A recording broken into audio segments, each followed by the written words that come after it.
Bonsoir à tous. Merci d'être présents ce soir avec nous au Capucin pour cette deuxième soirée interprofessionnelle de la CPTS Brest Santé Océane. Avant les mots d'accueil, je vais vous énoncer le programme avec une présentation de l'avancée des projets, une table ronde sur les projets. Les projets en question sont les soins non programmés, la prévention de la plagiocéphalie du nourrisson, la prévention de la lombalgie chronique. Avec des questions du public, vous serez évidemment amenés à poser vos questions. Les vidéos sur le parcours de la personne âgée, vidéo projet d'optimisation de la pharmacothérapie de la personne âgée et le dépistage et la prévention de la BPCO. 3 vidéos de 5 minutes chacune. Les perspectives pour l'année 2025 avec Pauline Rébulard qui vous en parlera. Et ensuite viendra la place des ateliers au choix. Alors, une table ronde sur l'actualité, l'IA en santé, un atelier Fast Codev, 30 minutes pour résoudre une problématique en collectif, ou enfin un atelier sport santé. Et à 21h30 environ, sur la place des machines, un cocktail pour clore ce rendez-vous. Je vais laisser tout de suite la parole à Ali Asbini, médecin oncologue, président de la CPTS BSO, et ensuite à Pauline Rébulard, la directrice de la CPTS. Je vous laisse le pupitre. Merci. Bonjour à tous et à toutes. C'est un grand plaisir et un grand honneur de vous accueillir aujourd'hui pour notre deuxième soirée interprofessionnelle organisée par la CPTS BSO, Brest Santé Océane. En tant que président, je tiens tout d'abord à vous remercier tous d'être présents ce soir avec nous. Ceci témoigne de votre engagement envers la collaboration interprofessionnelle au service de notre territoire. Cette soirée revêt une importance particulière pour notre CPTS, car elle marque non seulement un moment d'échange, qui est très important, mais aussi une étape dans la construction d'une dynamique collective ensemble. Le 3 décembre dernier, nous avons célébré nos 3 ans d'existence. Et quel chemin parcouru depuis nos débuts. En 3 ans, la CPTS Brest Santé Océane a su s'imposer comme un acteur de coordination de la santé, un acteur qu'on veut incontournable sur le territoire. Et je pense qu'on a réussi, parce que ce succès, nous le devons à vous tous, professionnels de santé, mais aussi partenaires institutionnels, collectivités locales et associations, parce que vous avez tous cru en cette démarche et contribué à son essor. Vous êtes ce soir 253 professionnels adhérents et 29 membres associés. De nombreuses initiatives, que ce soit dans le cadre de la prévention, l'accès aux soins ou dans l'amélioration des parcours pour les patients, qui sont les missions de la CPTS, des missions qui ont pu voir le jour grâce à votre mobilisation. On dénombre 14 projets qui commencent à produire des résultats concrets qui vont dans le sens d'un meilleur accès aux soins et d'une communication renforcée entre les acteurs et une prise en charge, bien sûr, plus fluide pour les patients. Je tiens particulièrement à souligner nos partenaires fructueux, notamment la ville de Brest et son service de prévention, ou encore nos échanges renforcés avec les équipes hospitalières qui permettent d'apporter des solutions adaptées aux besoins du terrain. Mais bien sûr, comme toute jeune organisation, nous avons encore plein de défis à relever. À convaincre les réticents, à faire évoluer nos pratiques, à communiquer et répondre à des besoins toujours croissants dans un contexte de système de santé qui reste, comme vous le savez, sous pression. Cependant, je suis persuadé que nous avons tous entre nos mains un formidable levier pour relever ces défis. Celui de la coopération interprofessionnelle. Ensemble, nous pouvons démontrer que la CPTS est bien plus qu'une structure qui s'ajoute au millefeuille administratif que vous connaissez. C'est un outil concret de démocratie sanitaire en ville, au service de chacun d'entre nous et surtout au service de nos patients et nos usagers. Ce soir, je vous invite à partager vos idées, vos expériences, vos questionnements et vos attentes. Cette soirée est la vôtre. C'est un moment d'échange pour imaginer ensemble l'avenir de notre territoire de santé. Car ensemble, nous allons continuer à construire un système de santé plus humain, plus accessible, plus adapté aux réalités du terrain. Je vous remercie encore une fois pour votre engagement et vous souhaite une excellente soirée.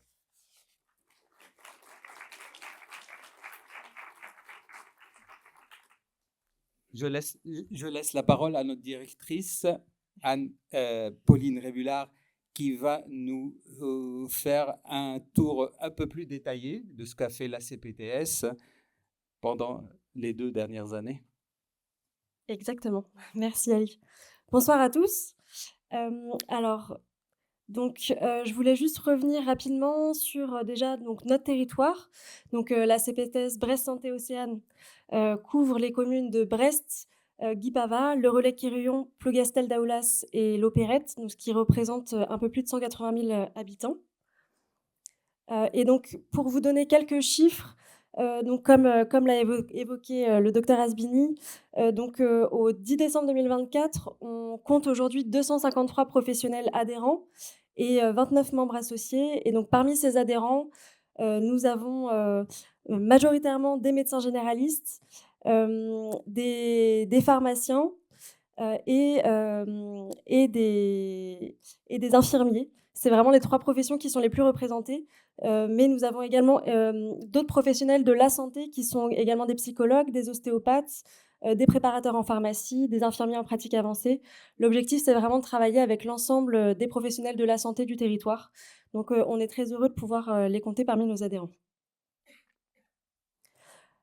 Alors, pour revenir très brièvement sur les missions de la CPTS, donc la CPTS a 4 missions principales, donc des missions socles qui sont les mêmes pour toutes les CPTS.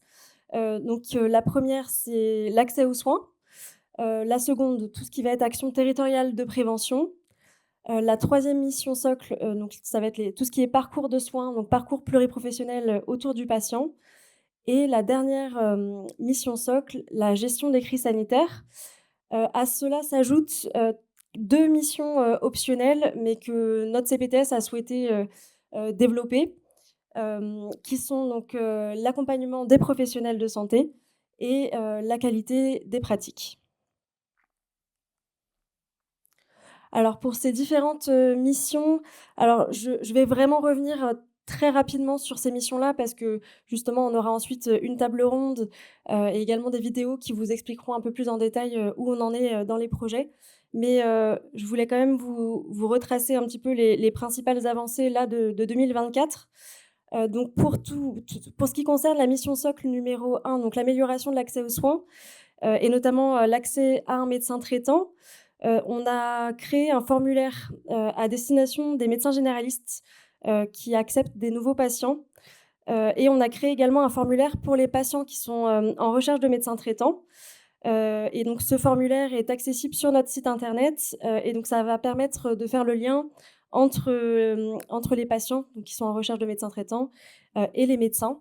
On a commencé déjà à avoir quelques demandes, c'est en ligne là depuis septembre, donc on pense que ça va vraiment prendre de l'ampleur dans les prochains mois.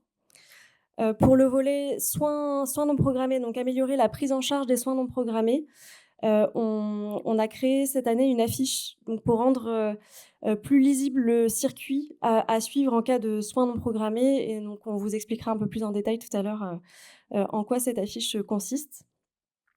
Au niveau de la coordination avec le point H, c'est un dispositif qui concerne les personnes qui sont en situation de précarité. On fait aujourd'hui du relais d'information donc, sur les dispositifs qui sont mis en place pour les professionnels de santé libéraux. comme l'interprétariat en santé ou les modules de formation. Et on a des nouveaux axes de développement pour 2025. Et je voulais également évoquer le lien ville-hôpital qui va ensuite aussi faire le lien avec certains parcours pluriprofessionnels qu'on développe au sein de la CPTS. Parce que donc depuis plusieurs mois, la CPTS Brest Santé Océane participe à de nombreux échanges avec le CHU et l'ensemble des CPTS du Nord Finistère, ainsi que le dispositif d'appui à la coordination Appui Santé Nord Finistère, pour justement conjointement avoir une réflexion commune sur un outil de coordination ville-hôpital. Donc on essaye vraiment de mettre tout le monde autour de la table pour avancer ensemble sur ces questions-là.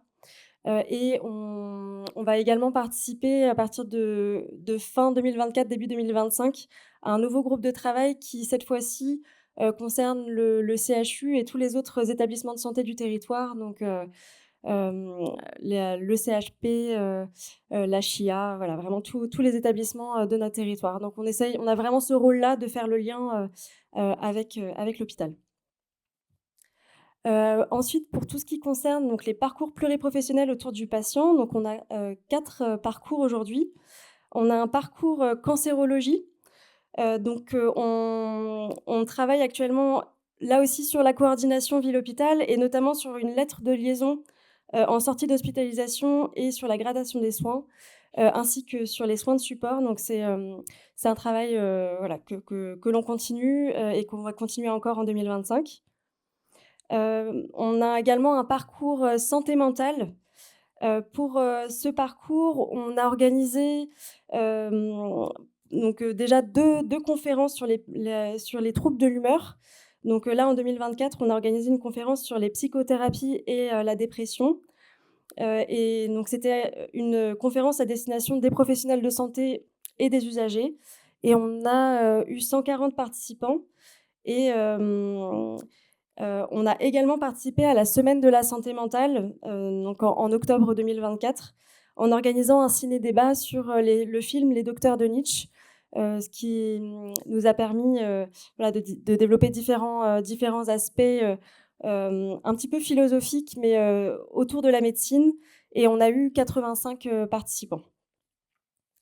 On a ensuite également un parcours personnes âgées. Alors là aussi, je ne vais pas trop rentrer dans le détail parce que vous aurez davantage d'informations tout à l'heure. Mais on a créé une fiche de modification de situation à domicile. C'est une fiche qui permet d'identifier de nouvelles fragilités chez la personne âgée. Donc fragilité détectée avant qu'elle ne s'aggrave et ainsi éviter le passage aux urgences. Et donc, on souhaite lancer une expérimentation en janvier 2025 pour une période de 6 mois. Enfin, un parcours patient insuffisant rénal chronique. On va travailler surtout à partir de 2025 sur la prévention et la prise en charge de la maladie rénale chronique. Donc, comment mieux informer les médecins généralistes sur les orientations possibles. Et on organisera également au niveau de la CPTS une journée de dépistage au mois d'avril 2025. Pour ce qui concerne les actions territoriales de prévention, donc on développe aujourd'hui 4 actions de prévention. La première action, c'est le dépistage de la BPCO. Donc en 2024, nous avons organisé des dépistages en partenariat avec le Marsouin du bout du monde. Donc c'est un bus qui intervient dans différentes villes pour réaliser différentes actions de prévention, dont les tests de souffle. On intervient également avec le service prévention de la ville de Brest, avec des maisons pour tous. Et on a également collaboré avec le laboratoire Chiesi pour une journée de dépistage et avec la structure Alvéole, donc qui est un organisme de gestion de services de soins et d'accompagnement mutualiste. Donc on a vraiment différents partenariats qui nous permettent de multiplier les dépistages. Concernant le dépistage des cancers, on souhaite participer en 2025 à la campagne Mars Bleu, donc sur le dépistage du cancer colorectal. Donc on a travaillé sur un triptyque d'affiches qu'on mettra à disposition notamment des pharmacies adhérentes. Et on a également préparé un kit de communication, là aussi à destination des pharmacies adhérentes. Et donc c'est la première année qu'on organise cette campagne et donc on espère que ce sera un succès et que c'est quelque chose qu'on pourra réitérer les années à venir.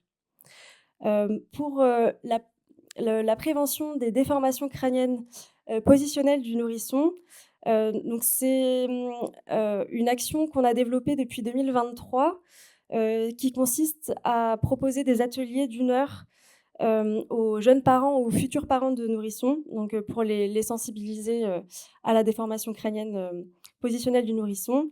Depuis septembre 2023, on organise régulièrement des ateliers à la maternité de Kéraudrin. Et depuis septembre 2024, on organise également des ateliers à la maternité du CHU. Là aussi, vous aurez davantage d'informations tout à l'heure lors de la table ronde. Nous souhaitons également, sur cet axe de prévention, sensibiliser en 2025 les sages-femmes et les médecins généralistes du territoire. Nous travaillons également sur la lombalgie chronique. En 2024, nous avons réalisé 6 vidéos de professionnels, notamment orthoptistes, masseurs kinésithérapeutes, médecins, diététiciens, pédicures, podologues et psychologues. Et nous avons également réalisé une affiche sur la lombalgie chronique. Là aussi, vous aurez davantage d'informations dans quelques instants. Pour la mission socle numéro 4, la gestion des crises sanitaires, un travail sur une trame est en cours. Une rédaction est en cours pour recenser les référents pour les différents partenaires du territoire. Et enfin, pour les missions optionnelles, qui sont la mise en place de réunions de concertation pluridisciplinaires OPA, donc c'est sur l'optimisation de la pharmacothérapie de la personne âgée. En 2024, 2 RCP OPA avec des professionnels de ville ont été organisés et 4 RCP OPA avec l'EHPAD du Ponant. Et nous avons commencé à étendre ces RCP aux patients complexes sans critères d'âge cette fois-ci. Et donc enfin, sur l'accompagnement des professionnels, nous mettons en place depuis début novembre des groupes de supervision. Donc on en a eu 2 à ce jour et il y en aura davantage en 2025. Alors c'était juste pour faire un rapide retour en images. Donc là, sur le dépistage BPCO, comme je vous disais, on a fait une intervention avec le Marsouin du bout du monde. Et donc l'autre photo, c'était lors de l'action organisée par Alvéole. Donc 322 tests de souffle réalisés en 2024 et 52 mesures insatisfaisantes. Donc on voit que le dépistage est bien nécessaire sur notre territoire.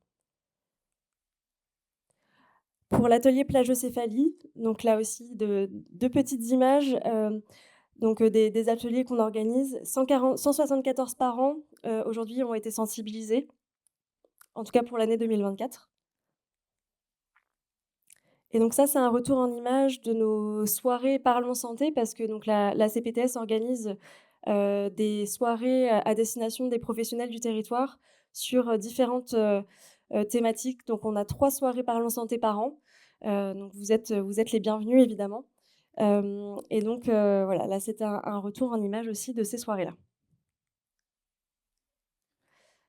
Et c'est bon pour moi. Merci.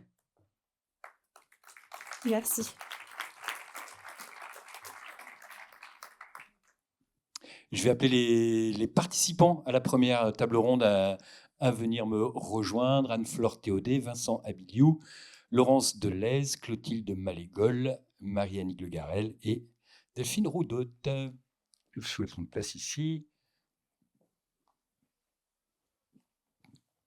Oui, mettez-vous les paires les unes avec les... Comment on va fonctionner par paire. Je vais peut-être aller ici.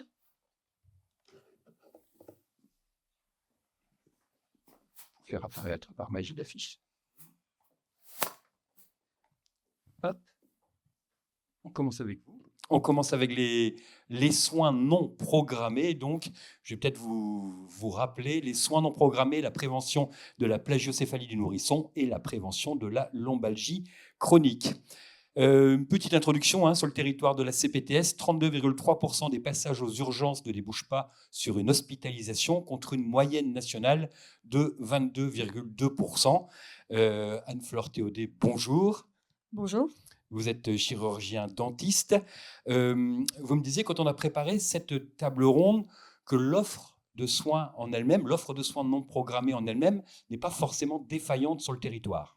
Tout à fait, c'est ce qu'on a remarqué lors de nos discussions, que les structures existaient, qu'il fallait plutôt les faire connaître aux patients, mais on n'avait pas forcément un besoin de créer quelque chose en plus. Pourtant, les urgences, on le sait, sont saturées et il existe des alternatives que les gens méconnaissent. C'est ça le constat? C'est ça le constat. Donc, l'idée est venue de créer une affiche, un visuel que l'on pourrait afficher, mettre dans les salles d'attente, effectivement, des cabinets, pour que les patients aient accès à toutes les données qu'ils ne connaissent pas, oui. Le groupe de travail est composé de qui? Alors, il y avait plusieurs personnes, Oui. donc Dr Abidou qui est là, Cassandre Marc qui chapeautait, qui est là aussi, puis il y avait plusieurs personnes, il y avait une sage-femme, il y avait des infirmiers, il y avait aussi une psychologue ou 2 psychologues qui étaient là. Voilà, j'espère n'oublier personne. Depuis janvier 2021, le Finistère est un des territoires pilotes pour l'expérimentation du SAS. On peut peut-être en parler. Le but était aussi de faire connaître le SAS, absolument. Le SAS, tout à fait. Là, je passais la main Vincent. à Vincent pour le SAS. Ah oui, le SAS, je vais en parler rapidement tout à l'heure concernant quand on va présenter l'affiche, qui est le service d'accès aux soins et qui a été créé par le gouvernement pour répondre à la demande de soins non programmés. Et donc ça, j'en parlerai un petit peu tout à l'heure quand on présentera l'affiche. Ouais. Qu'est-ce que c'est et je sais bien quelle est sa place dans finalement les démarches lorsqu'on souhaite avoir un soin non programmé rapidement. Quelle était l'idée générale avec cet outil? Avec l'affiche, eh bien, vraiment présenter un parcours de soins aux patients, c'est-à-dire lui donner les clés. Il y a une urgence. Alors attention, un soin non programmé, ce n'est pas une urgence vitale.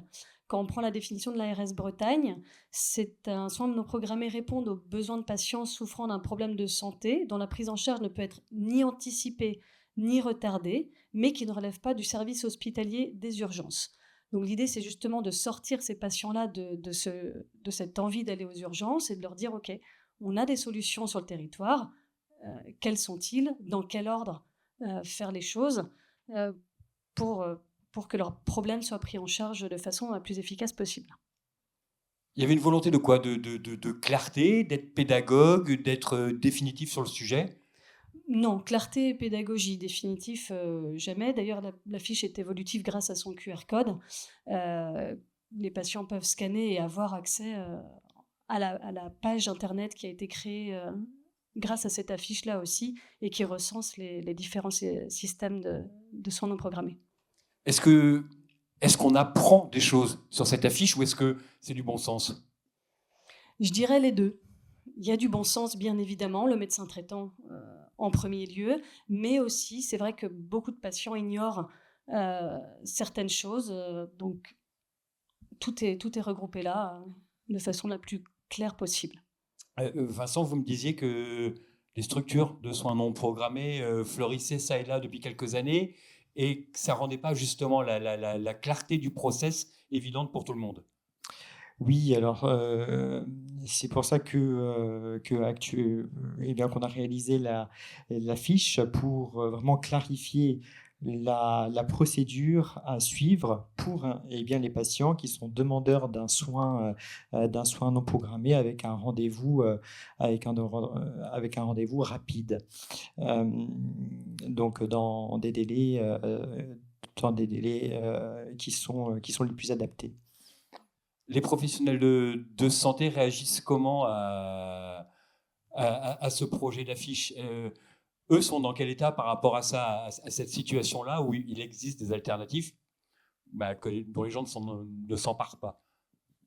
Oui, alors c'est une affiche qui peut être utilisée en salle d'attente, par exemple, pour pouvoir communiquer là-dessus, pour que les patients puissent être informés de ce qui existe sur le territoire de Brest Santé Océane, Brest, Laurel-Quirion, Plougastel, Opérette et Brest, oui. Et donc aussi sur les en salle d'attente sous forme d'affiche ou alors sur une table ou à distribuer. Vous me disiez que les habitudes des gens, du public, avaient complètement changé. Avant, c'était vraiment systématiquement le médecin traitant et le 15, c'était le dernier recours, tout juste si on osait le faire. Maintenant, les gens appellent quasiment le 15, même éventuellement, s'ils estiment que c'est très urgent, avant de passer par le médecin traitant. Oui. D'où l'intérêt de pouvoir clarifier quelle est la position, quand appeler le 15, donc à quel moment, et que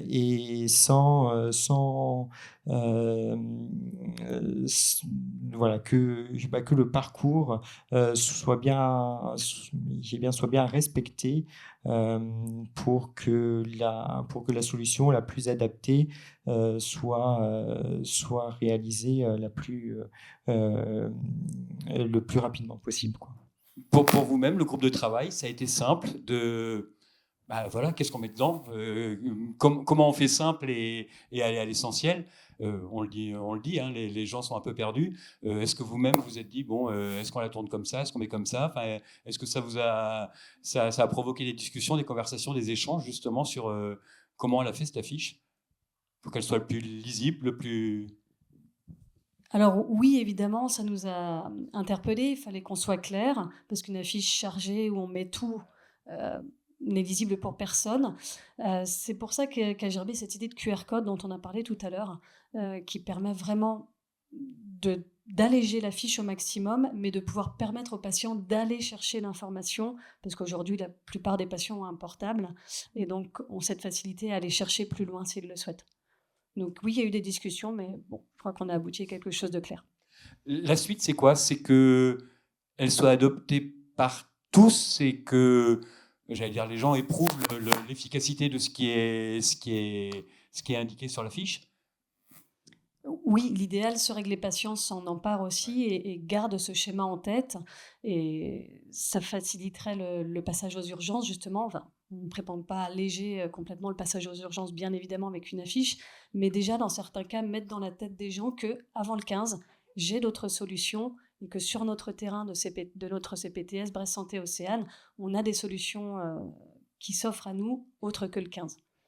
Alors, Vincent, je vous demandais, quand on a préparé cette émission, est-ce que vous pensez faire une opération de communication autour de cette affiche, de prévenir la presse?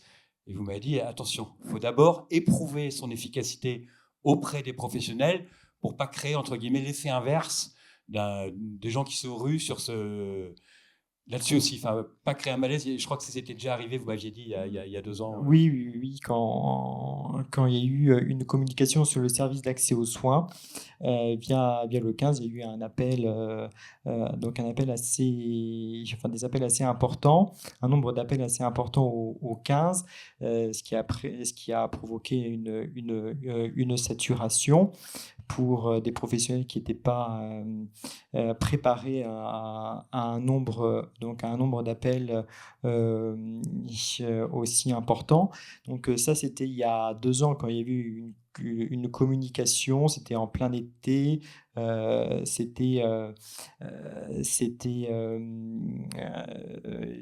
oui, et bien pendant la période estivale où il y a moins et bien de personnes aussi à l'hôpital. Donc le but, c'est de ne pas reproduire ainsi les mêmes erreurs en termes de communication et de pouvoir ainsi à ce que les professionnels de santé du territoire s'emparent eh bien de cette affiche, la communiquent et je pense que ce sera déjà le relais le plus efficace. Comment savoir si ça marche, tout simplement? Vous le disiez, vous n'avez pas prétention à diminuer de façon conséquente l'afflux aux urgences. Comment on sait si ça fonctionne, une telle opération? Alors par les retours, déjà les retours que vous allez faire également concernant cette affiche, si elle vous paraît claire, si c'est une affiche qui est vouée à être modifiée, à être améliorée en fonction en fonction de ce que vous voulez y faire apparaître. C'est aussi les réactions que vous pouvez avoir face à cette affiche qui pourrait ainsi l'améliorer et puis la faire que vous puissiez puissiez finalement la partager à vos patients. Elle est sortie, elle est disponible, elle est déjà dans les cabinets, dans les salles d'attente, enfin... Oui, alors tous les adhérents ont reçu le messager qui est le petit livret que l'on réalise par an à destination des différents adhérents de la CPTS. Et donc, dans ce petit livret, il y a l'affiche qui est présentée et puis il y a aussi une affiche dans l'enveloppe en A3 pour être affiché également. Il y aura des flyers aussi ou c'est les deux formats, enfin c'est les formats choisis? D'abord, on va Déjà faire ça? l'affiche d'abord, dans un premier temps. Et puis ensuite, pourquoi pas, il y a des formats papier en fonction. Si ça fonctionne. Voilà. Merci. Alors je vous l'ai dit, il y aura des questions. On va d'abord faire le tour d'horizon global pour garder le fil. Et à la fin des différentes prises de parole, vous pourrez évidemment poser des questions et revenir, si vous le voulez, sur ce qu'on a dit en premier. On va poursuivre avec la prévention des déformations crâniennes avec Clotilde Malgol, ostéopathe, et Delphine Roudotte. Hop. Comment est né d'abord, Clotilde, le groupe de travail autour des déformations? Alors, il est né donc début 2023. On a fait les premières réunions avec donc moi en ostéo, des pédiatres, kinés pédiatriques et des sages-femmes. Delphine, c'est né d'un constat dans les cabinets des pédiatres, des ostéos ou des kinés? Oui, c'est exactement ça. On se rend compte que depuis plusieurs années, il y a vraiment une augmentation de la fréquence. Enfin, la fréquence est nettement augmentée au niveau des demandes pour ces pathologies-là, avec des enfants qui arrivent maintenant plus tôt, mais qui étaient quand même assez grands. Et on sait bien qu'actuellement, les statistiques montrent que c'est 40% des enfants qui sont concernés entre 2 et 6 mois. Des chiffres en augmentation, hein, parce que quand on dit 40% comme ça, oui, c'est énorme, mais c'est énorme, ça. on peut dire comme ça, quoi. Oui. Et puis, en fait, l'âge tardif fait que la récupération est moins bonne. Et lors des soins, on se rend compte aussi que les familles, quand on donne les gestes de guidance parentale, nous demandent sans arrêt « mais pourquoi ne nous a-t-on pas dit ça tout de suite ?» Donc c'est vraiment, la réflexion est partie de là. Quels sont les professionnels, Clotilde, qui sont impliqués dans le groupe de travail avec vous? Donc du coup, les kinés pédiatriques, pédiatres, sages-femmes et ostéos. On peut expliquer ce qu'est exactement la déformation crânienne? Il y a 3 types. Du coup, nous, on s'est focalisé vraiment sur la plagiocéphalie, donc un aplatissement sur le côté du crâne. Il y a la brachycéphalie aussi, qui est sur un aplatissement sur tout l'arrière de la tête, et la dolicocéphalie qu'on n'a pas franchement évoquée, qui est plutôt la tête un peu allongée. Et il y a 2 possibilités d'apparition. Donc l'apparition congénitale, donc on voit dès la naissance. Donc ça, généralement, c'est vu à la maternité. Il y a une prise en charge précoce. Et la majeure partie des cas, c'est positionnel. Et ça, on voit une apparition autour de 6 à 8 semaines de vie. D'accord. Et là, en général, j'imagine que c'est le début de la panique pour les parents. Enfin, de la panique, en tout cas, des questions. Oui, quand ils s'en rendent compte, oui. Oui, Ouais. oui, quand ils s'en rendent compte. Delphine, degré de sévérité, déjà, ça dépend à quel âge Oui, on. oui. La sévérité, en fait, oui, ça peut arriver dès la naissance, hein. On voit des enfants qui ont vraiment une tête très déformée. Ça peut commencer par un aplatissement postérolatéral dans le cas d'une plagiocéphalie, avec un effacement de l'arrière de la tête. Il y a aussi une bosse frontale qui apparaît quand le degré commence à être un peu plus marqué, avec un décalage des oreilles. Et parfois, il y a même une asymétrie de la face, avec un œil qui est plus petit, un déséquilibre au niveau de la mandibule. Et à l'heure aujourd'hui, on est capable de quantifier. On a des évaluations référencées où on peut faire des mesures sur la partie, sur le périmètre crânien, en fait, donc pour évaluer le degré et surtout comparer à des âges différents. Les origines sont variables? Oui, exactement. Ça peut être tout simplement positionnel, c'est-à-dire de l'immobilité, un usage un petit peu trop important de matériel à la maison et des conseils qui n'ont pas forcément été donnés. Ça peut être aussi la position intra-utérine, des contraintes, un accouchement compliqué. Et puis, on remarque de plus en plus, je pense que Clotilde dira la même chose, des bébés qui sont douloureux, qui se raidissent, qui pleurent beaucoup. Les parents lancent vraiment un appel. Un bébé qui est insécure, autant dans le portage, mais tous les stimuli, que ce soit auditifs, visuels, ils pleurent et il y a vraiment un appel à l'aide des parents. On parlait de dépistage, justement. Attention, dépistage tardif et à ses conséquences. Oui, exactement. On sait qu'à l'heure actuelle, plus c'est pris tard, plus il faut déconstruire l'enfant. Enfin, l'enfant, je m'entends, la problématique qu'il met en place. Il se raidit, il faut vraiment passer par des gestes adéquats et surtout construire aussi avec les parents des gestes adaptés avec leur enfant. Et ça prend du temps parfois. Alors, on l'a un peu évoqué, ils ont été un peu évoqués tout à l'heure en introduction, les actions du groupe de travail. Clotilde, avec des ateliers. Oui, alors du coup, on a commencé les ateliers à Kérodrin en septembre 2023. Donc, c'est 2 fois par mois et il y a à chaque fois 2 ateliers d'1 heure. Donc, on a mis en place des affiches pour sensibiliser un peu. Alors, il n'y a pas l'affiche complète, mais bon, en tout cas, pour Kérodrin, elles peuvent s'inscrire sur Materniteam pour les ateliers. Et à Morvan, donc là, on a commencé en septembre 2024 à raison d'1 fois tous les 3 semaines. Et là, il y a un QR code pour pouvoir s'inscrire via Hello Asso pour participer. Et c'est pareil, c'est 2 fois 1 heure. C'est quoi les réactions des participants? Ils apprennent des choses, ils vous remercient, ils sont. Non, mais ils Oui. sont. Non, mais comme il nous disait, c'est vrai, pourquoi on ne le savait pas avant? Enfin, Mais bien ça sûr. paraît dingue.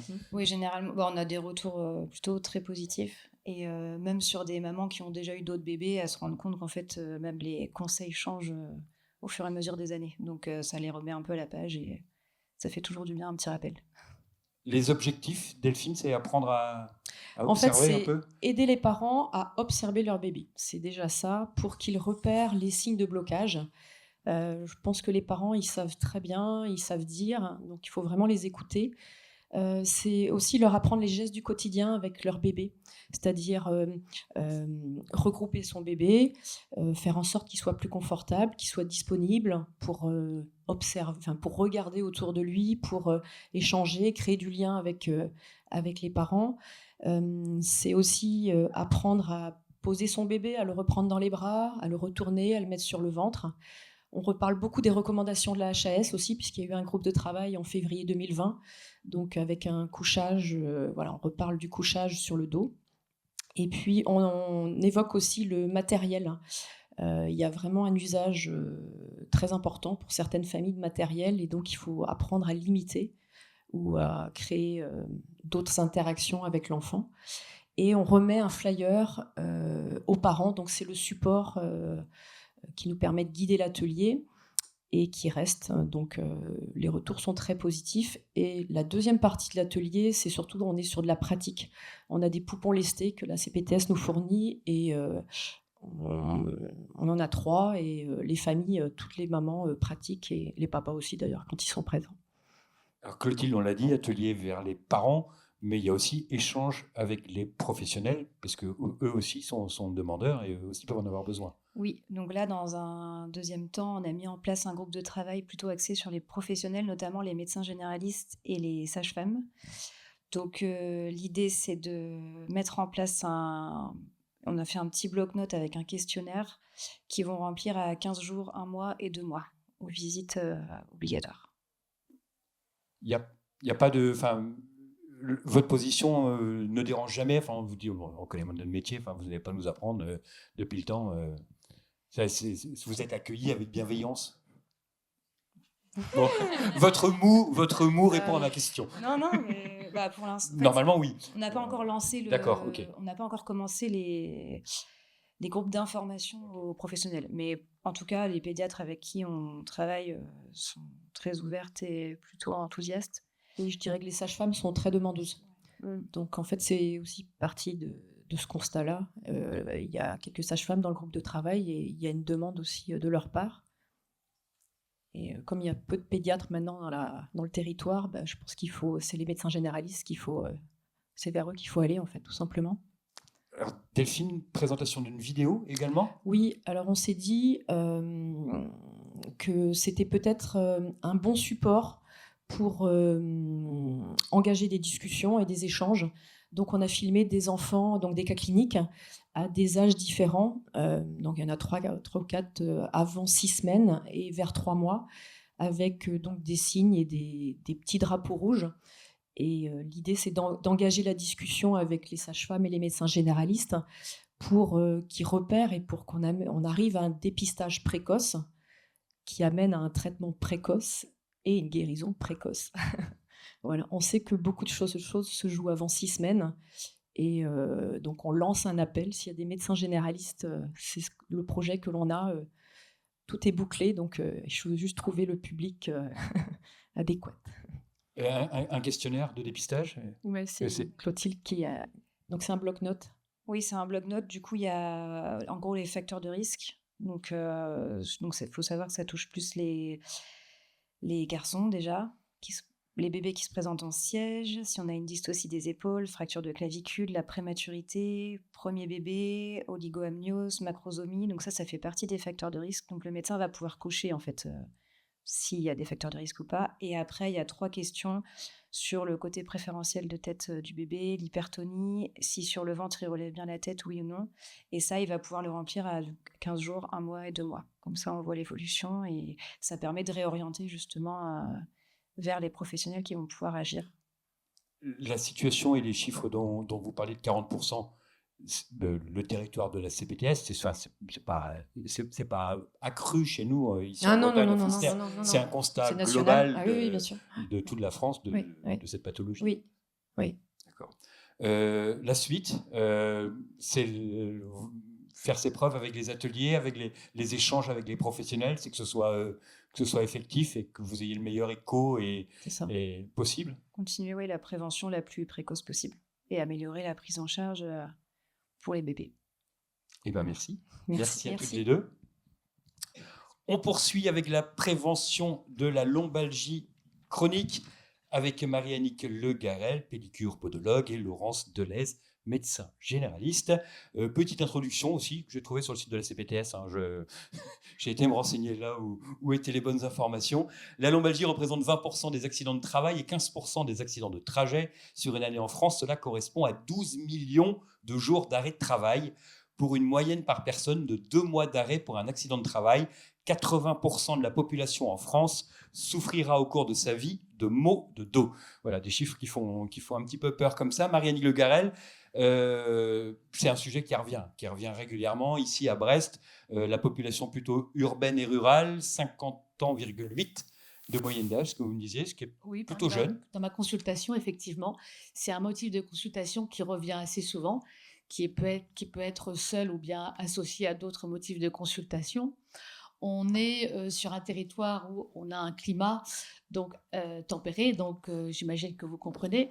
Au niveau des patients, bon, on a des patients qui sont aussi bien sédentaires, actifs, sportifs, jeunes, âgés. Alors au départ, moi, c'était un sujet que je voulais développer en formation et j'ai trouvé ça très intéressant de pouvoir travailler en groupe parce qu'on a un échange d'idées, chaque professionnel de santé intervient. On a une écoute enfin moi j'ai écouté en tout cas les professionnels de santé et les prérequis en fait c'est qu'on a beaucoup en fait de praticiens qui sont intéressés par ce sujet, praticiens et professionnels de santé. Donc voilà, le but, eh bien, en fait, c'était de travailler sur une coordination pluridisciplinaire avec des professionnels de santé et d'avoir tous le même discours. Je pense que quand on travaille en pluridisciplinarité, quel que soit le sujet, ici en l'occurrence c'est la lombalgie chronique, mais ça peut être aussi pour d'autres sujets. Si certains ont envie de développer d'autres sujets, le but c'est de pouvoir travailler et d'avoir le même discours surtout. On se rend compte que parfois le patient, il va un peu papillonner d'un professionnel de santé à un autre.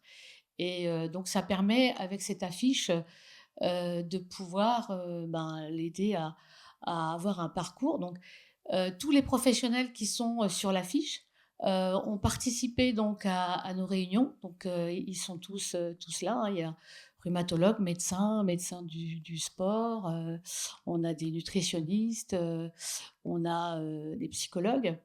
Donc aussi, c'était aussi pouvoir travailler travailler en globalité en fait, voir l'environnement du patient, les facteurs qui pouvaient intervenir, facteurs aggravants ou déclenchants. Donc on ne s'est pas arrêté simplement à un rhumatologue et voilà, c'est pour ça qu'on a aussi et puis on a aussi beaucoup échangé sur l'activité physique et l'activité physique adaptée.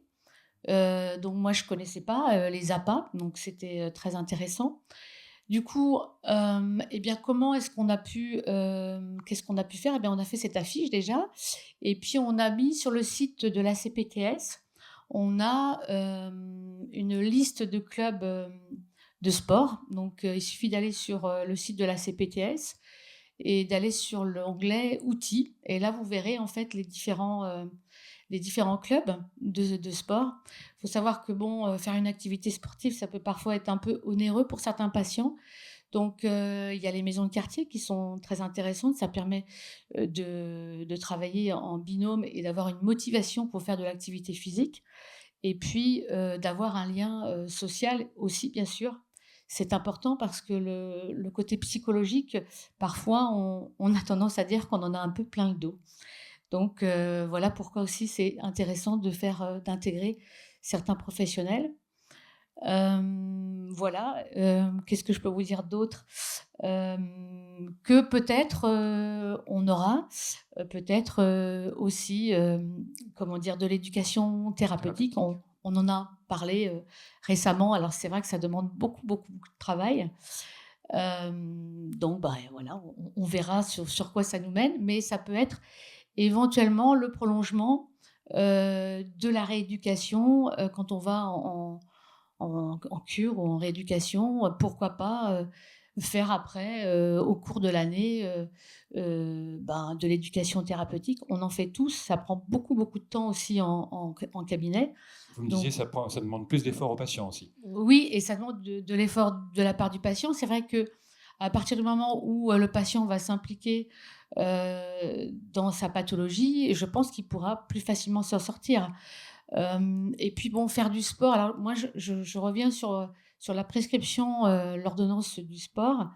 Je pense qu'il faut aussi surtout dire à votre patient, faites du sport, mais faites un sport qui vous plaît surtout, parce que sinon ça marchera pas. Voilà.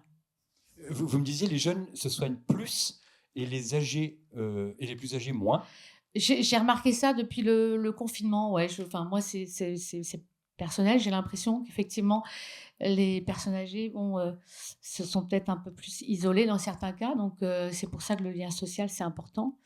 Et je trouve que les jeunes sont beaucoup à l'écoute de leurs mots, quoi. Et il y a aussi une recherche sur les réseaux sociaux, mais alors ça aussi, il faut faire attention. J'ai eu une patiente aujourd'hui qui m'a dit « Ah, j'ai regardé sur les réseaux sociaux. » Oui, bien sûr, mais il y a aussi beaucoup de mauvaises informations et de bêtises. Donc je lui ai dit bon. Donc ça, c'est aussi pouvoir aussi orienter le patient et donc c'est important qu'il passe par le médecin traitant quand il a une lombalgie. Et il y a aussi, bien sûr, alors on est sur des lombalgies qui ne sont pas opérées, bien sûr. Hein, et puis bon voilà, il faut toujours avoir une exploration. Au moins une radiographie. Moi, quand les patients viennent en consultation, je leur demande d'avoir une prescription.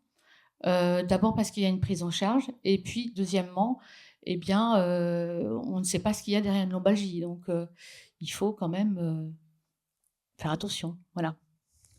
Laurence, vous me disiez que les gens qui viennent vous voir, eux, c'est quand il n'y a plus de recours, en gros. Alors, je vais intervenir sur deux choses. D'abord, je suis médecin généraliste et gériatre, surtout, gériatre en libéral. Donc, la personne âgée, la problématique de la lombalgie chronique, c'est pas la même. Ça demande une recherche parce qu'un tiers, c'est un canal lombaire étroit, un tiers, c'est une fracture de vertèbre et un tiers, c'est un cancer. Donc, ça nécessite des explorations. C'est pas quelque chose qu'on va passer sous le tapis. Donc, ce n'est pas tout à fait la même problématique. C'est pour ça que le groupe que nous avons créé, là, se contente surtout de parler de la lombalgie chronique non opérée des patients plus jeunes. Voilà. L'activité physique adaptée est très importante sur les personnes âgées pour plusieurs choses. Non seulement par rapport à la douleur musculaire, et on sait que le mouvement, c'est la vie. Quand on ne bouge plus, on meurt. Dans la nature, c'est comme ça. Les animaux qui ne bougent plus, ils sont mangés. Donc, ils meurent. Donc, c'est important, mais ça ne se fait pas dans les mêmes conditions.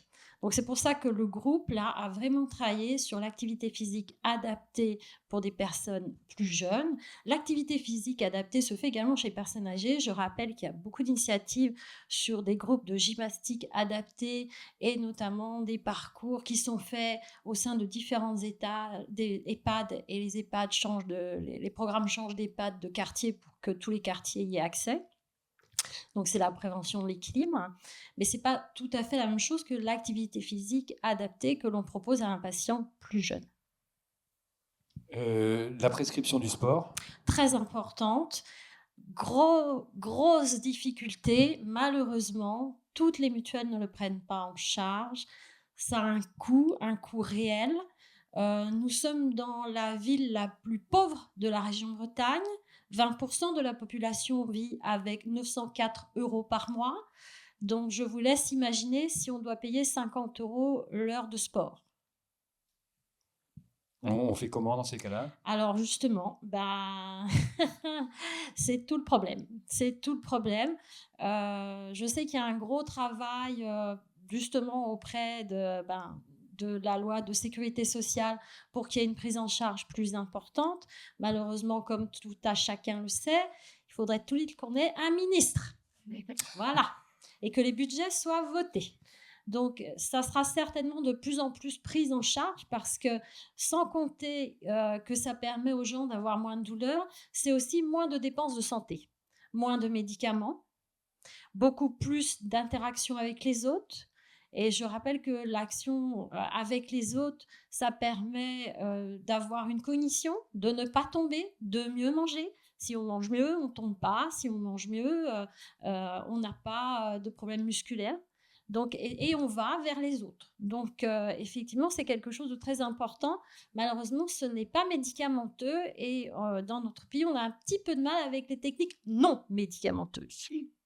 Donc, on espère de tout cœur qu'à force de parler de l'activité physique adaptée, on ait des prises en charge plus adaptées, d'autant plus prises en charge, d'autant plus que la kinésithérapie, on a quand même beaucoup moins accès qu'autrefois. Moi, je me souviens encore qu'en rééducation fonctionnelle à Darsonval, on arrivait à envoyer des patients de la ville en accueil, pas de jour, mais en consultation et en prise en charge kiné par les kinés de Darsonval. Maintenant, c'est absolument plus possible. La rééducation fonctionnelle de l'hôpital prend quelques patients sur des thématiques très précises, mais pas sur ce que l'on pourrait faire au maximum. Parfait. Quelque chose à ajouter? Non. Eh bien, merci. Je vous propose d'applaudir nos 6 intervenantes. Est-ce que vous avez des questions? Alors, attendez, je crois que j'ai un micro depuis cet effet. Ah, il est là.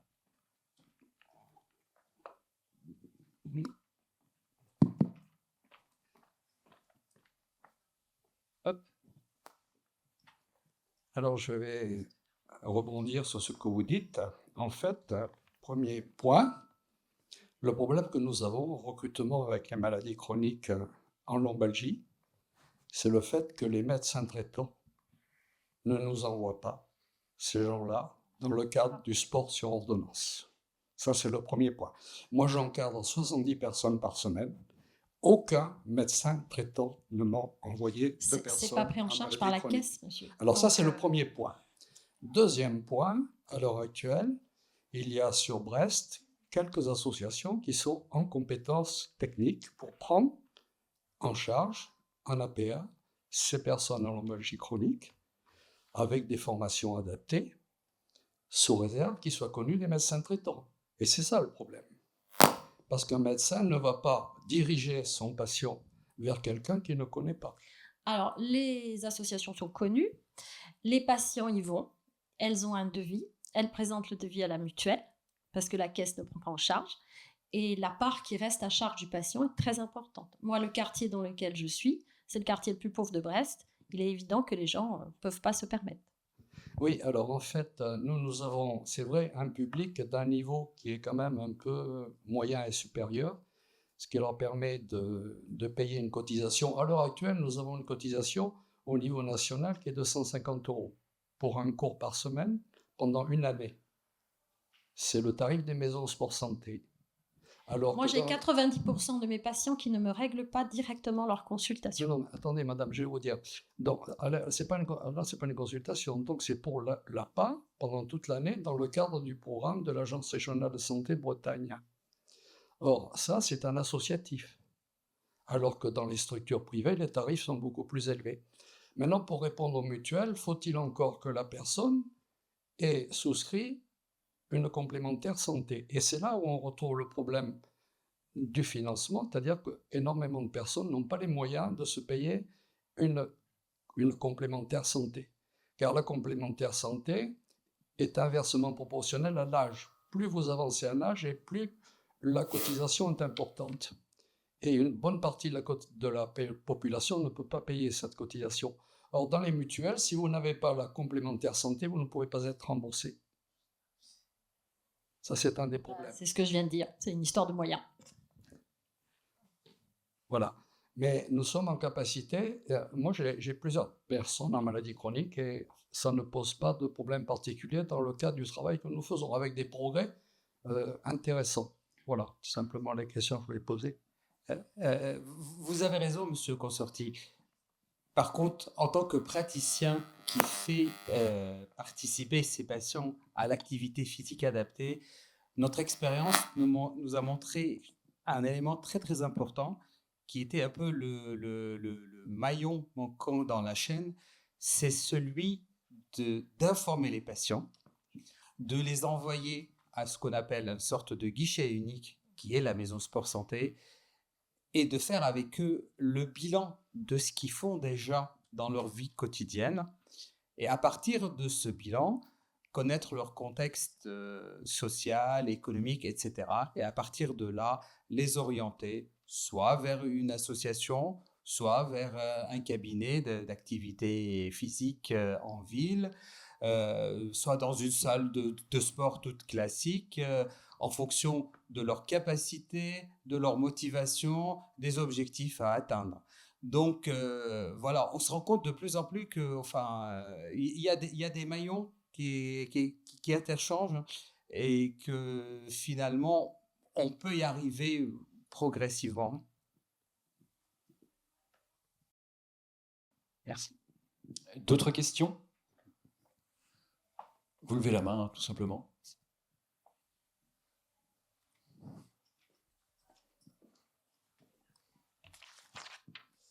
Bonsoir.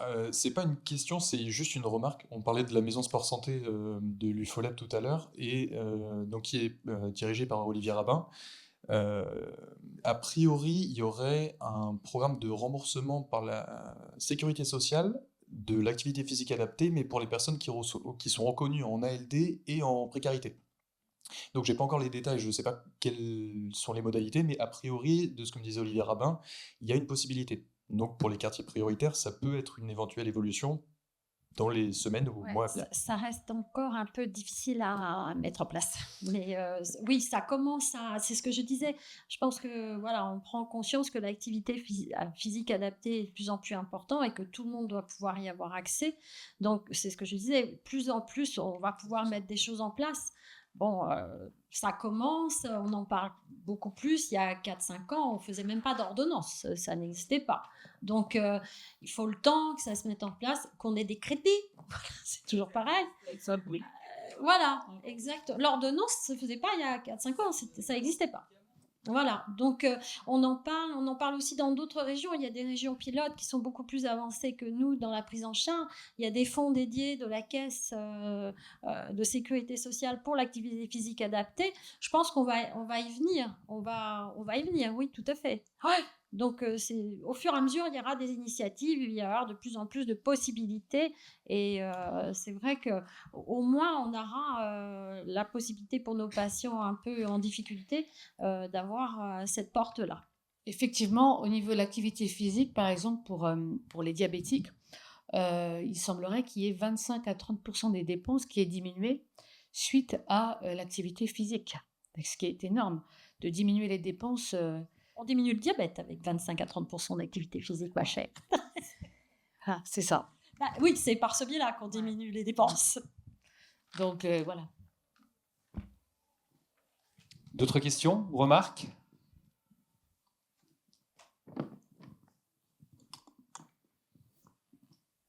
Bonsoir. Alors, je vais aller à contre-courant, apparemment, seulement en apparence. Est-ce que vous êtes aussi renseigné sur tout ce qui existait en termes de ressources numériques, de formation et de psychoéducation du patient? J'ai en tête, par exemple, sur les lombalgies chroniques, des ressources qui, moi, m'ont semblé intéressantes. Ça fait au moins déjà 10-15 ans qui venaient du Québec, avec un site très, très bien fait qui permettait aux patients de comprendre ce que c'était, de trouver des ressources en ligne pour pratiquer. Alors, c'est pour ça qu'on n'a rien mis sur le site de la CPTS. Voilà. Parce qu'il y a déjà énormément de choses qui existent. Aussi bien sur des vidéos que sur des formations. C'est vrai qu'il y a déjà beaucoup d'informations que les patients peuvent trouver sur Internet. Alors, avec des bémols, hein, parce qu'il y a un peu de tout. Mais c'est pour ça qu'au départ, nous, on a surtout voulu reprendre et éclaircir le rôle de chaque professionnel au sein de la prise en charge, pour que le patient comprenne un peu mieux comment on le prend en charge, qui il doit appeler, qui il va voir et pourquoi il va le voir. Mais notre rôle à nous, là, ce n'était pas de faire une formation d'éducation thérapeutique pour l'instant, ni de former les gens aux bons gestes, ni de faire des vidéos sur les mouvements à faire. Parce que ça, il y a déjà beaucoup de choses. Nous ne sommes pas une société savante non plus. Donc, on ne fait pas de recommandations thérapeutiques, on ne fait pas de recommandations qui sont déjà faites par les sociétés savantes, par l'HAS. Donc, on n'est pas là pour refaire ça. Donc, nous, ce qu'on voulait, c'était surtout que, comme le dit la CPTS, le parcours du patient soit plus clair pour lui et qu'il ait accès plus facilement aux professionnels dont il a besoin. Après, il faut faire attention aussi à l'automédication. Donc, quelquefois, il faut avoir aussi un kiné qui va vous dire exactement les gestes qu'il faut faire. C'est pas sur les réseaux ou sur les mais vidéos là, qu'on attention, va forcément... il ne s'agit pas de ça. Il ne s'agit pas de remplacer les professionnels de santé par des ressources en ligne. Hein. Ce n'est pas ça le discours.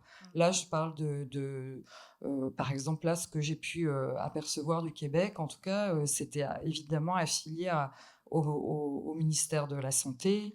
C'était des données tout à fait officielles. Je veux dire, c'était pas n'importe quoi sur Internet, là. C'est pas ça que je veux dire, hein. C'est, est-ce que justement, nous, ici en France, on a ce type de ressources? Il y a déjà des vidéos qui circulent et qui sont très bien, donc, et qui sont faites par des professionnels. Donc c'est pour ça qu'on n'a pas voulu refaire des choses qui étaient déjà faites. Et les relayer, par exemple. Voilà, c'est-à-dire qu'après, il peut y avoir, on peut mettre l'information. Alors on essaye de ne pas privilégier telle ou telle chose parce que après, avec le kiné, les gens qui ont des lombalgies chroniques ont quand même un kiné et qui peut leur permettre d'avoir des mouvements. Après, c'est intéressant qu'ils puissent peut-être avoir une vidéo qui les motive un peu plus à répéter les gestes tous les matins. Parce que le problème, c'est de répéter les gestes tous les jours. C'est pas d'aller au kiné 3 fois par semaine, c'est de répéter les gestes tous les jours. Alors, tant qu'ils ont mal, ils vont le faire, hein. Mais alors, quand tu vas avoir un peu moins mal, on est tous pareils, hein. Ça va rester au placard, quoi. Donc, voilà, c'est ça la prise en charge, la difficulté de la prise en charge. D'autres questions ou d'autres remarques? On peut parler de tous les sujets, hein. Bon, pas de chance. Je vais juste compléter ce qui vient d'être dit. Je trouve qu'il y a un enjeu qui est important. C'est aussi de trouver le juste milieu entre ne pas orienter les patients vers des choses, vers telle personne, mais aussi les informer vers les bonnes sources d'informations. Parce que nous, ça nous paraît évident en tant que professionnel de santé, ce qui est bien et pas bien. Mais la personne qui n'est pas dans le milieu médical ne sait pas. Il y a des gens qui font des super beaux sites, très vendeurs, et ce n'est pas forcément des bonnes choses. Donc, pourquoi pas un axe de travail là-dessus, sur comment montrer tout ce qui existe sur le territoire au niveau national, sans orienter précisément, mais en guidant la personne sur les bons choix, et qu'est-ce qui peut l'alerter sur des choses qui pourraient être dangereuses ou pas. Enfin, ça peut être aussi un enjeu, que ce soit les lombalgies chroniques ou tous les autres domaines, en fait. Voilà un bon axe de travail pour les prochaines réunions. Mais oui, avec grand plaisir.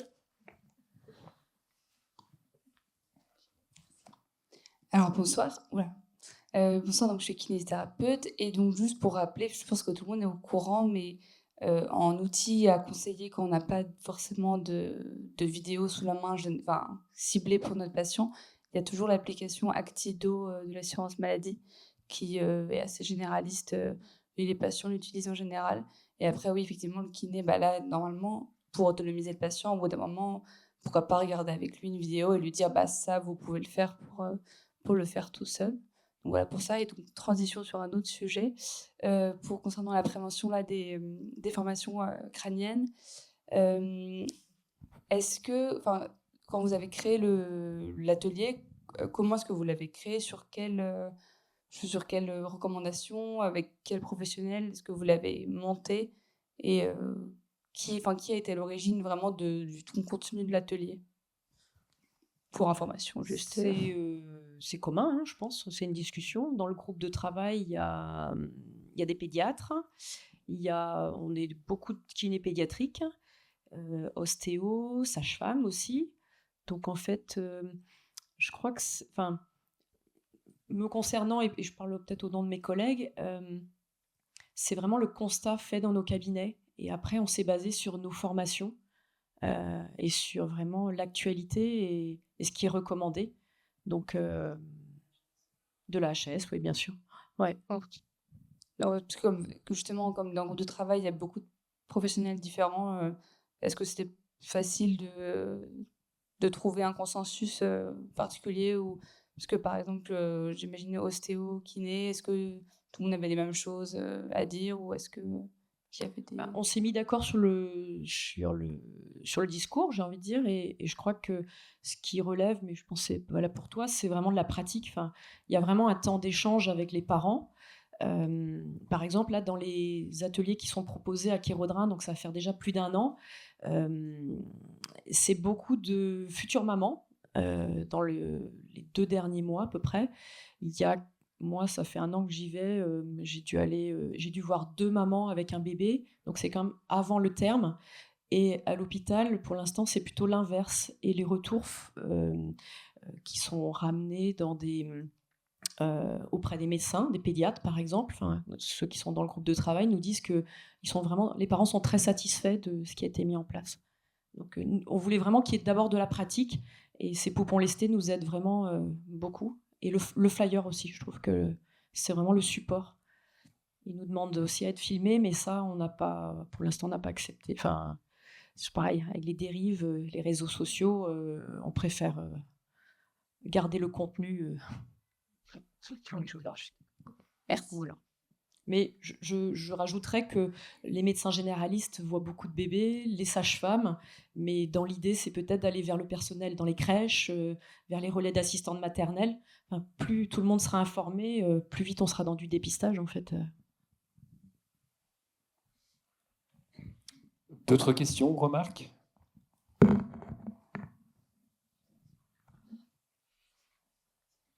Même pas un avis sur la fiche des soins non programmés? Tout ça parce qu'ils ont commencé?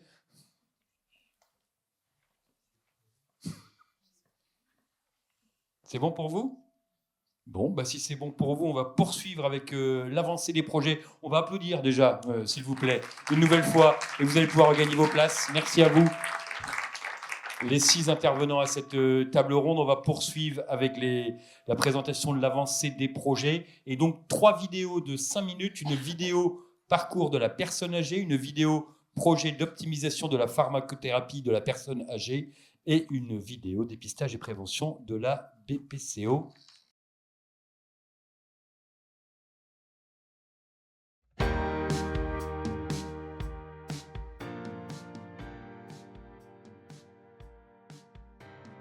Nadège Diop, infirmière libérale à Plougastel d'Awolas, et je suis référente du groupe personnes âgées de la CPTS Brest Santé Océane.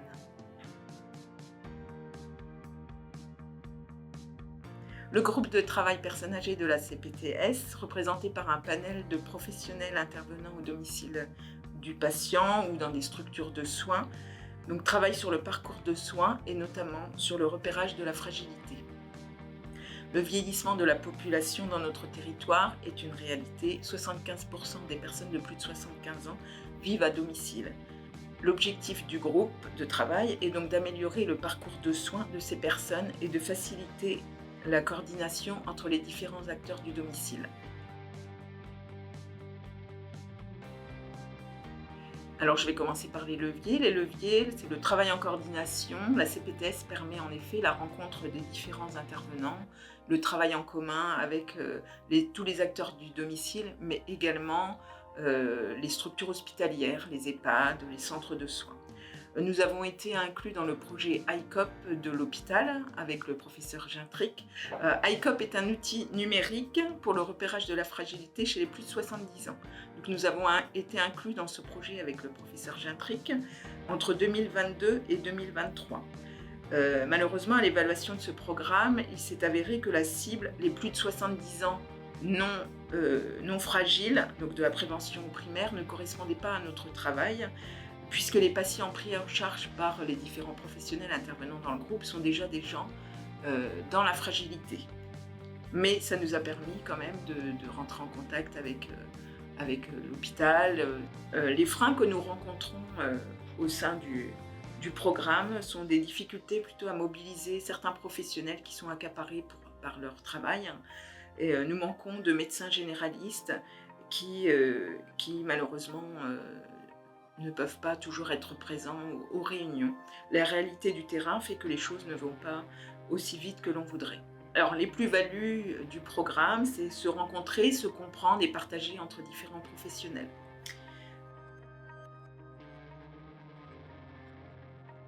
Nous avons travaillé ces derniers mois sur une fiche de modification de situation à domicile afin d'éviter le passage par les urgences des personnes âgées. Dès janvier 2025, l'expérimentation de cette fiche sera lancée. Nous travaillons actuellement sur les modalités de cette expérimentation. Puis viendra l'évaluation et les modifications si besoin, avant le lancement généralisé de cette fiche, courant premier semestre 2025, nous l'espérons. En parallèle, nous allons réfléchir sur un outil de coordination numérique facilitant et adapté pour tous les professionnels, afin de partager nos informations de manière sécurisée. Les autres perspectives étant l'harmonisation des outils existants déjà utilisés par certains professionnels.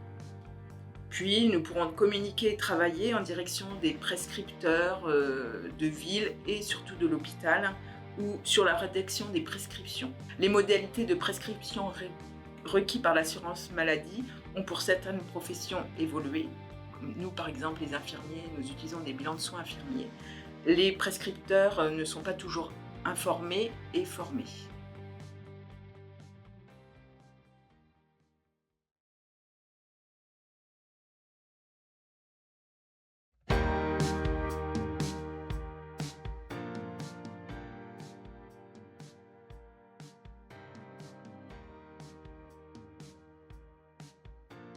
Les RCP OPAL sont des réunions de concertation pluridisciplinaires qui sont organisées depuis quelques temps en Bretagne.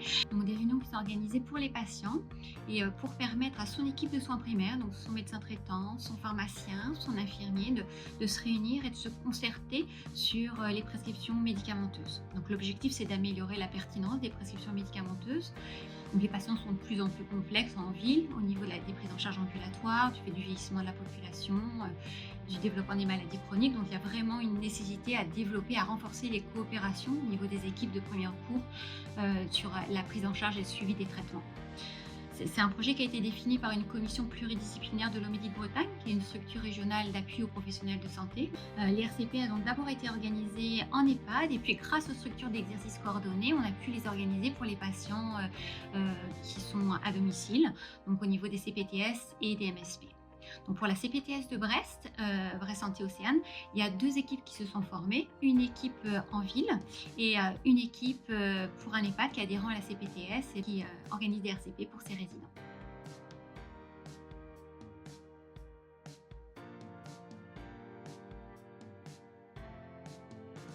Les leviers, c'est les pharmaciens de proximité, c'est pouvoir se rencontrer, se connaître déjà, puisqu'on travaille ensemble par définition. C'est de pouvoir discuter de dossiers en commun avec les pharmaciens, donc les dossiers des médecins que les pharmaciens traitent dans leurs officines. Ça, c'est vraiment des leviers importants. Et du coup, ce sont des patients qui sont bien connus à la fois des médecins et du pharmacien traitant, parce que c'est pas toujours facile de se regrouper, de trouver du temps pour se regrouper. Et donc, la CPTS est un facilitateur de liens entre nous. C'est des projets, je trouvais, qui mettaient en lumière les compétences de chacun aussi. Et qui permettaient de partager nos savoirs. On a vraiment l'impression que chacun va donner une information à l'autre, que en tant que pharmacien, ils n'ont pas forcément, et nous, en tant que médecins, qu'on n'a pas forcément. Donc, ça permet vraiment de mettre en commun nos connaissances. Ça permet de partager les connaissances qu'on n'a ni les uns ni les autres, parce qu'on les a tout simplement pas apprises dans nos études. Donc, je trouve que c'est bien pour ça aussi. Oui, puis ça débloque le lien médecin-pharmacien aussi. N'hésite moins à appeler, à demander un conseil même. Et nous, pareil, ça améliore vraiment les liens. C'est d'abord des moyens humains. On s'organise, donc on organise cette RCP avec des intervenants différents et chacun va appréhender sa partie. Après, sur le plan matériel, nous on s'appuie sur un logiciel métier et qui nous permet d'être connecté avec la pharmacie, et donc elle a accès aux informations essentielles, notamment les antécédents, les bilans biologiques.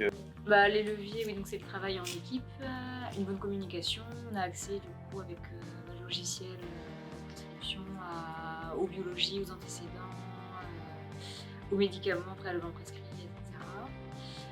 Alors les freins, ce serait le manque de temps des professionnels de santé pour préparer les dossiers, pour faire les réunions le soir après le travail, et aussi un manque d'adhésion de professionnels de santé, tant au niveau médecin ou pharmacien, pour pouvoir élargir le champ des RCP à d'autres patients. La méconnaissance des patients sur ce qu'est un plan de médication partagé, et la méconnaissance des patients fait qu'on ne sait pas vraiment s'ils adhèrent ou pas au projet, et ça pourrait être intéressant qu'ils y adhèrent. C'est très important qu'ils participent à l'élaboration de ce projet aussi, puisque c'est leur santé, leurs médicaments.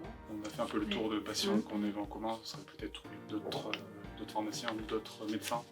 Les patients qui vont être très adhérents à certains types de médicaments, on va avoir des difficultés malgré les explications et malgré le fait qu'on ait découvert des interactions, qu'on leur explique le danger, etc. Parfois on a du mal à limiter la polyprescription malgré la bonne volonté des pharmaciens et des médecins. Les freins, c'est essentiellement notre disponibilité. Il faut qu'on trouve des périodes dans l'année, donc en gros une fois par trimestre. On relève souvent lors de ces réunions, ces freins, une certaine méconnaissance de certains services hospitaliers, de notre fonctionnement dans les EHPAD. On identifie notamment des prescriptions complètement inadéquates. La nuit, je rappelle, dans les EHPAD, il n'y a pas d'infirmier. On n'a que un aide-soignant pour 86 résidents, par exemple. La personne âgée, elle a ses rituels, elle a besoin de maîtriser son médicament des fois, et ça peut être problématique. Et le temps de préparation aussi qu'il faut trouver. Ouais. Et en plus-value, ça permet de s'intéresser aux dossiers. Quand c'est toujours les mêmes ordonnances depuis plusieurs années, on ne regarde plus forcément les prescriptions. Ça permet de remettre un peu en cause et de voir si tout est toujours adapté. Et ça permet aussi de faire le lien avec les autres professionnels de santé qu'on ne fait pas forcément dans la pratique de tous les jours. De se connaître aussi. Alors, pour nous, les médecins, c'est une meilleure connaissance des risques thérapeutiques. Ça permet quand même de revoir un peu en profondeur les effets secondaires, notamment chez les personnes âgées. Ça permet quand même un meilleur suivi des traitements, tant dans la fréquence que dans le type de surveillance. Et puis ça nous aide vraiment à limiter les interactions thérapeutiques et à favoriser la déprescription, et donc à limiter la iatrogénie au final. Donc ça a quand même un intérêt important au niveau de notre façon de prescrire, tant pour les dossiers qu'on traite que pour tous les autres dossiers de patients. Et ça peut permettre aussi de revoir le traitement global entre les différents prescripteurs, ce qui n'est pas forcément toujours fait. Alors la plus-value, c'est surtout un échange interprofessionnel, la proximité. On a le lieu, on a l'espace, on a l'outil informatique, et on rentre dans une démarche qualité propre à l'établissement. Et je trouve que c'est un travail d'équipe qui est vraiment très intéressant. L'infirmier est fondamental aussi dans l'échange, parce qu'il est là, lui, pour nous renseigner, pour nous dire mais non, la prise n'est pas possible à telle heure, parce qu'il va se lever à 11h du matin.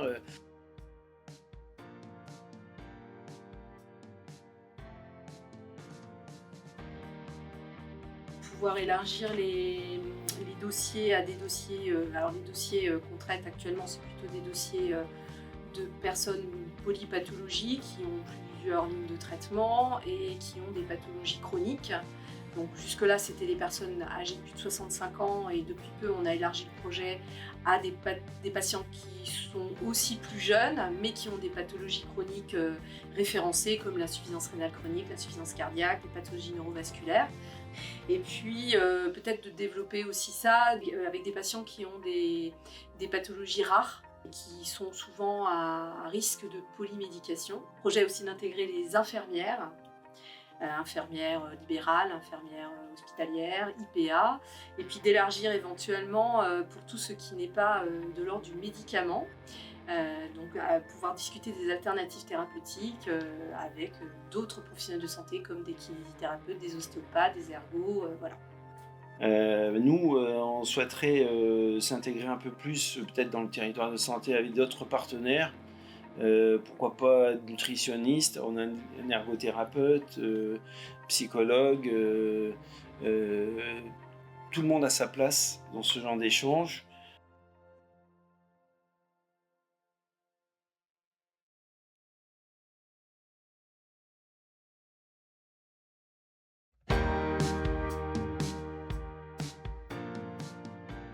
Bonjour, je m'appelle Aurélie Canadas et je suis professionnelle de santé sur la ville de Brest. Bonjour, je m'appelle Claude Zabé, je suis pneumologue et professionnel de santé.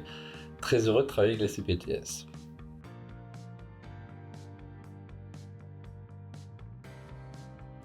Nous travaillons pour le projet du dépistage de la BPCO, et l'idée de ce dépistage, c'est d'aller à la rencontre du public pour tester leur souffle et pourquoi pas aboutir à un diagnostic lorsque la situation se présente. Pour compléter, je dirais qu'il s'agit de pathologies courantes, silencieuses, évitables car la cause principale en est le tabagisme, et que c'est aussi un marqueur d'autres pathologies que l'on doit associer, le cardiovasculaire, des cancers et le vieillissement cellulaire cutané accéléré.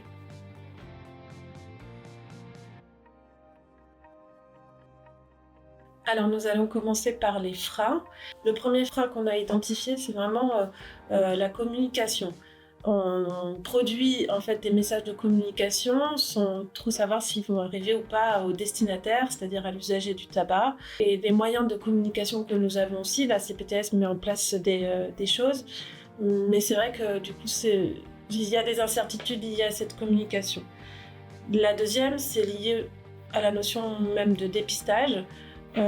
Dépistage, c'est un système de prévention, et ce système de prévention-là a quelques difficultés à être mis en place aussi auprès de la population pour diverses raisons. Les dépistages ne sont pas toujours bien ressentis dans une population car ce sont des maladies à venir qui vont être dépistées et donc qui peuvent générer des craintes chez les personnes. Deuxièmement, dans ce qui existe, la pénétrance du dépistage est parfois difficile. Sur ce qui existe déjà, on le voit avec le cancer du sein, du côlon, on est loin d'être un dépistage à 100%. Le dépistage est quelque chose qui n'est pas acquis dans notre mode de distribution des soins. Enfin, on a un accès difficile à certains publics, notamment le public précaire. Concernant les leviers, donc déjà le premier levier c'est la CPTS-BSO, le soutien aussi de ce projet de dépistage de PPCO, et donc les moyens accordés et les professionnels de santé qui sont associés à ce projet de dépistage. Nous avons aussi les partenariats institutionnels avec le service tabacologie et le service pneumologie du CHRU de Brest, les partenariats avec le service promotion de la santé de la ville de Brest, et enfin nous avons aussi les partenariats associatifs comme les Marsouins, comme Adléol, comme RBP Respirer Bouger à Brest, qui ont aussi leur place finalement dans un projet comme celui-ci de dépistage auprès de la population. Même si la communication a certains freins, c'est aussi un moyen de faire exister cette pathologie auprès du grand public et des professionnels de santé. Donc finalement, de pouvoir en parler, c'est la nommer et la faire exister. Ensuite, les plus-values, on a développé depuis 2 ans, grâce aussi à Peggy qui était là récemment, un travail en collaboration avec beaucoup d'acteurs du territoire, qu'ils soient médicaux, institutionnels ou médico-sociaux. Et ça, c'est une plus-value très intéressante d'un point de vue du lien entre professionnels de santé pour les usages. Donc dans les plus-values du projet, la prise en charge du sevrage tabagique, si on ne fume pas, on préserve sa santé, et des messages d'accompagnement préventif qui peuvent être passés, comme la vaccination, les activités physiques indispensables, selon d'ailleurs les recommandations de la HAS.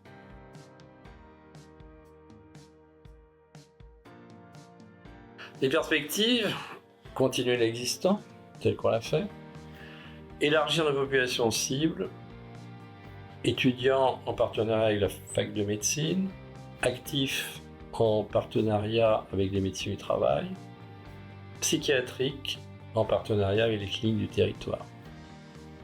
Et nous allons continuer aussi à mettre en lumière cette maladie chronique, donc la PPCO, en communiquant dessus et en essayant de fédérer un maximum de professionnels de santé, sanitaires ou sociales, comme de la population finalement.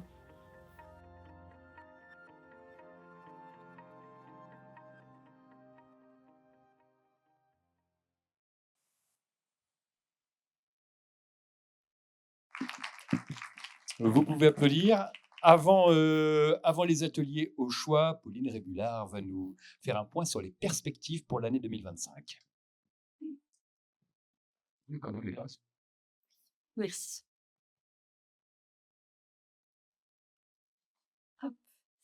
Oui, donc pour l'année 2025, donc on va continuer à développer tous les projets qu'on a pu évoquer avec vous ce soir.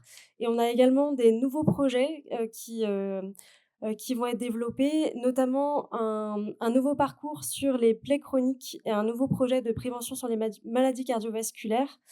Et donc, je vais inviter les 2 référents de projet à me rejoindre pour vous en dire quelques mots. Donc, pour les plaies chroniques, donc Yveline Kahn, qui est infirmière libérale et également vice-présidente de la CPTS.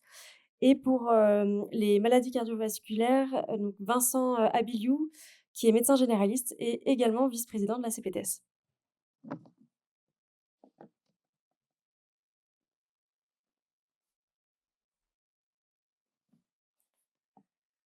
Bonsoir à tous, merci pour votre présence. Alors effectivement, je suis infirmière libérale et je suis également titulaire d'un DU, d'un diplôme universitaire en plaie et cicatrisation. Et donc c'est un sujet qui m'anime particulièrement et qui concerne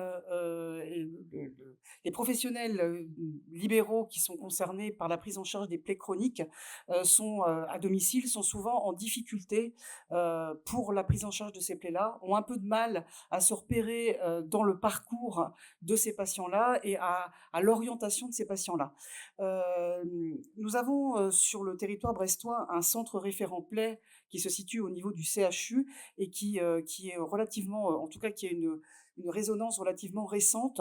Il faut savoir que chaque département finistérien chaque département breton a son centre référent plaies. Donc celui de Brest a deux têtes, on va dire, puisque celui du Finistère a deux têtes, puisque une de ces têtes se trouve au CHU à Brest et l'autre sur Roscoff, puisqu'il s'agit de la fondation Ildis, qui va plutôt prendre en charge les plaies, notamment les escarres.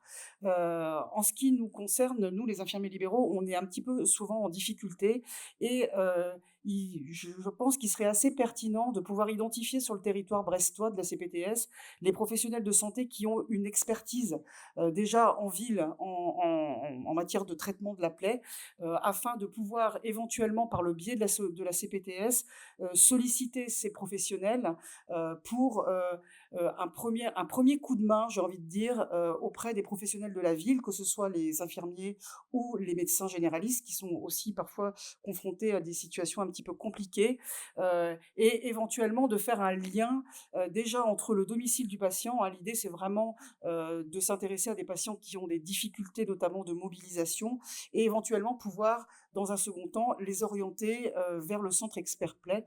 Donc c'est un projet qui, pour l'instant, n'est pas du tout abouti, qui est tout à fait balbutiant, mais qui a déjà émergé au niveau de certaines CPTS sur le territoire breton, notamment la CPTS d'Auray, qui est en train de construire ce parcours. Donc l'idée est de voir un petit peu sur le territoire brestois ce qu'on peut mettre en place à notre niveau, en ville. Voilà, donc tout est à construire. On n'a pas encore constitué de groupe de travail pour travailler ensemble sur ce projet-là. Donc j'en suis référente, mais pour l'instant c'est un projet qui n'est pas encore complètement finalisé. Et ce que j'aimerais beaucoup, en fait, c'est pouvoir constituer un groupe de travail qui intégrerait différents professionnels concernés par cette problématique-là, donc des infirmiers, mais aussi des médecins généralistes, des pharmaciens, puisqu'ils ont évidemment leur place dans la délivrance des dispositifs médicaux, le centre référent plaie, bien évidemment, puisque l'idée c'est de travailler en collaboration avec eux, et puis tous les autres médecins spécialistes éventuellement qui pourraient trouver un intérêt à la co-construction de ce parcours. Voilà. Donc c'est un projet qui va démarrer déjà par du travail, par de la coordination de différents acteurs, de la pluriprofessionnalité, et ça j'y tiens beaucoup. Et puis on va essayer de faire avancer tranquillement sur 2025. Et donc j'appelle bien volontiers les professionnels qui seraient intéressés par cette thématique-là à nous contacter au niveau de la CPTS pour qu'on puisse travailler ensemble sur ce projet-là. Merci à vous.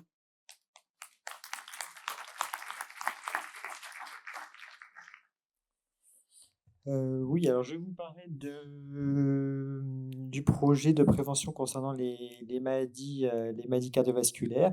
Bon, il y a plusieurs projets au sein de la CPTS qui concernent l'oncologie, la prévention la prévention des cancers. Il y a aussi donc tout ce qui est la prévention du suicide, donc la santé mentale, mais aussi donc et puis aussi des pathologies respiratoires via la BPCO. Et un des axes qui qui manque, un des axes de travail qui manque au sein de la CPTS et qui pour autant concerne bien un bon nombre de nos patients, concerne les pathologies cardiovasculaires, et notamment donc vraiment travailler sur la prévention des pathologies cardiovasculaires qui touchent bien sûr toute la population et bien sûr le territoire de la CPTS. Le but, c'est de réunir ainsi différents acteurs qui agissent pour ainsi contribuer à prévenir ces pathologies cardiovasculaires qui sont les infarctus, les AVC, les interrites des membres inférieurs, etc., d'en limiter ainsi leur mortalité et donc de pouvoir travailler de façon coordonnée avec ces différents professionnels de santé du territoire qui sont médecins, que ce soit donc les médecins généralistes, les médecins spécialistes, que ce soit donc les cardiologues, les angiologues, les diabétologues. Ça permet aussi de reparler du sport santé dans cette thématique, au niveau de cette thématique, de l'alimentation aussi avec la diététique, de parler du sommeil aussi. Le syndrome d'apnée du sommeil, c'est un facteur de risque également de maladies cardiovasculaires. Et donc de pouvoir ainsi faire du lien, d'apprendre de chacun et de pouvoir créer un projet et un parcours ainsi de soins et comprendre les différents intervenants au sein du territoire et pouvoir ainsi s'orienter aussi des patients. Voilà.